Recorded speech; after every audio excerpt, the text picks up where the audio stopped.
Boa noite, irmãos. Eu quero compartilhar com os irmãos hoje, são 3 textos.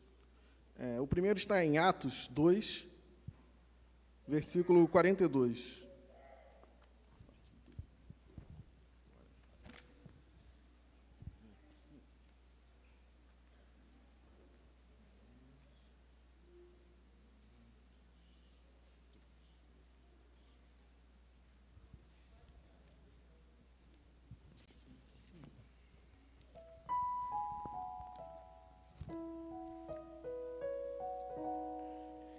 E perseveravam na doutrina dos apóstolos e na comunhão, no partir do pão e nas orações. Em cada alma havia temor, e muitos prodígios e sinais eram feitos por meio dos apóstolos. Todos os que criam estavam juntos e tinham tudo em comum. Vendiam as suas propriedades e bens, distribuindo o produto entre todos, à medida que alguém tinha necessidade.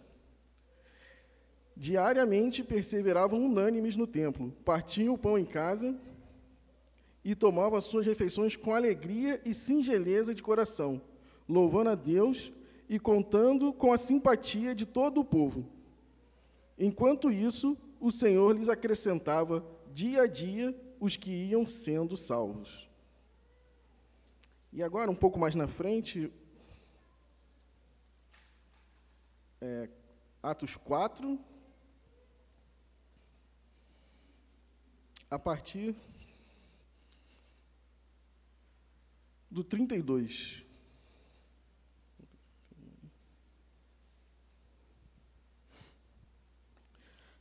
Da multidão dos que creram, era um o coração e a alma.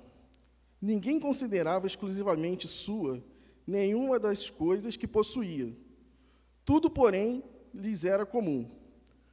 Com grande poder, os apóstolos davam testemunho da ressurreição do Senhor Jesus, e em todos eles havia abundante graça.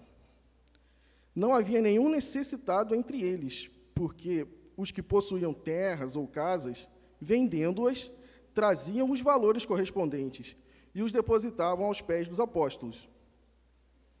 Então se distribuía a cada um conforme a sua necessidade. Então José, a quem os apóstolos chamavam de Barnabé, que quer dizer filho da consolação, um levita natural de Chipre, vendeu um campo que possuía, trouxe o dinheiro e o depositou aos pés dos apóstolos. Entretanto, certo homem chamado Ananias, com sua mulher Safira, vendeu uma propriedade, mas reteve uma parte do dinheiro. E Safira estava ciente disso. Levando o restante, depositou-o aos pés dos apóstolos. Então Pedro disse: Ananias, por que você permitiu que Satanás enchesse o seu coração para que você mentisse ao Espírito Santo, retendo parte do valor do campo? Não é verdade que, conservando a propriedade, seria sua? E depois de vendida, o dinheiro não estaria em seu poder? Por que você decidiu fazer uma coisa dessas? Você não mentiu para os homens, mas para Deus. E para finalizar agora, 2 Coríntios 8, a partir do versículo 1.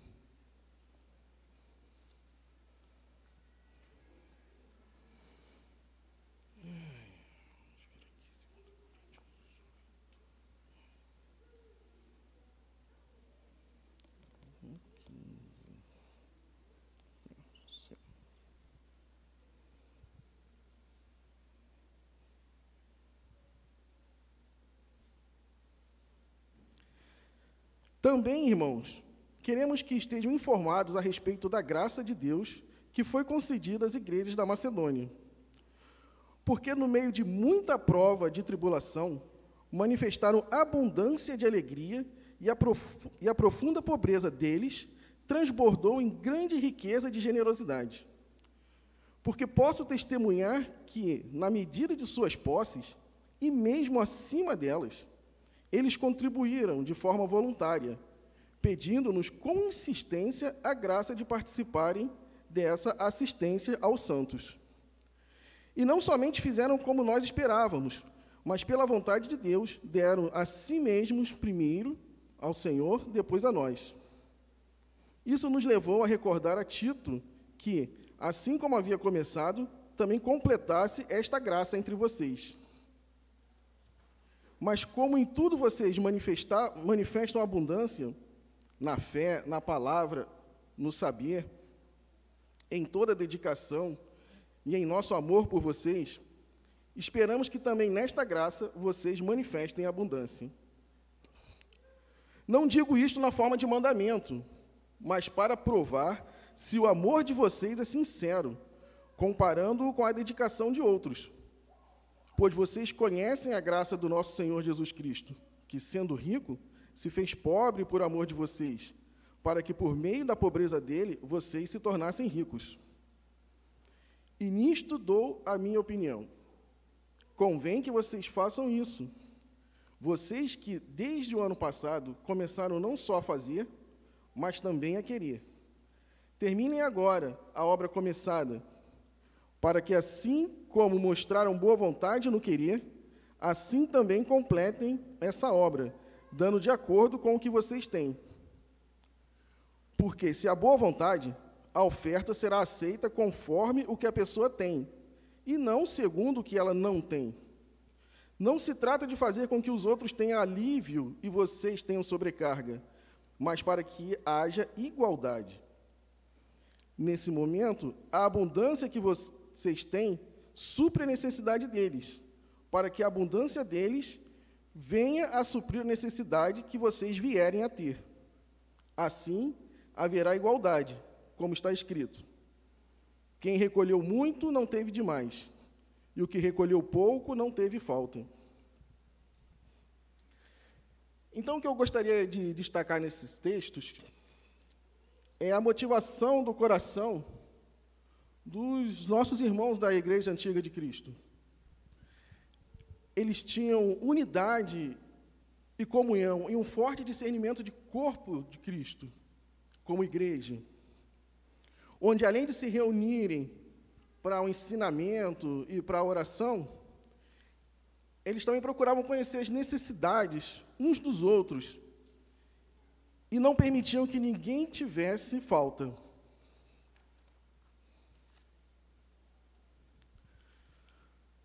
Pois, como está nos textos, à medida que a igreja via os membros com necessidades, os demais membros da igreja, eles traziam recursos para resolver a situação. E compartilhavam os bens uns com os outros, de forma que, se um membro precisasse de um utensílio, um instrumento, ou uma ferramenta, ou qualquer coisa que tivesse no poder de alguém, lhes era emprestado, sem demora. Os membros tinham propriedades e posses, mas compartilhavam, e até vendiam o que tivessem para ajudar a igreja. Isso fica claro quando Pedro fala a Ananias. Ananias, por que encheu Satanás o seu coração para que mentisse ao Espírito Santo, reservando parte do valor do campo? Conservando, porventura, não seria seu, e vendido não estaria em seu poder? Como, pois, assentaste no coração este desígnio? Porque Ananias, ele não precisava vender a propriedade. Pedro fala para ele, se você conservasse a propriedade, ela seria sua. E se vendesse, o dinheiro seria seu também. Ele não precisava dar o dinheiro. Mas o que Ananias tinha no coração? Talvez, por exemplo, de Barnabé, que tinha vendido uma propriedade para dar à igreja, ele quisesse ter essa imagem de piedoso, porém, com um desejo egoísta de guardar uma parte do dinheiro para ele. Ele não estava realmente preocupado em sanar as necessidades dos seus irmãos. Ele estava preocupado em aparecer para a igreja como uma pessoa piedosa. E ainda ter um lucro com isso. Então, os ensinos e o amor de Cristo não estavam com ele. Porque para ser generoso e se preocupar com os irmãos, isso é fruto de um coração que está firme nos ensinamentos de Cristo e que deixa transbordar o amor que aprendeu dele, que está em si, para os outros que estão à sua volta. E que considera um privilégio poder ajudar as pessoas, os irmãos, os membros da igreja, como os macedônios, que Paulo cita, que insistiam para poder, mesmo com dificuldade, mesmo em pobreza, eles insistiam que queriam ajudar os irmãos que precisavam. E era o que Paulo também esperava daquela igreja de Corinto, quando ele dá esse exemplo. E ele deixa claro que não queria que fosse um mandamento, não queria que fosse uma ordem para a igreja, vocês têm que contribuir. Ele queria que fosse por amor e generosidade. Ele queria que fosse uma prova do amor que eles aprenderam a ter com Cristo.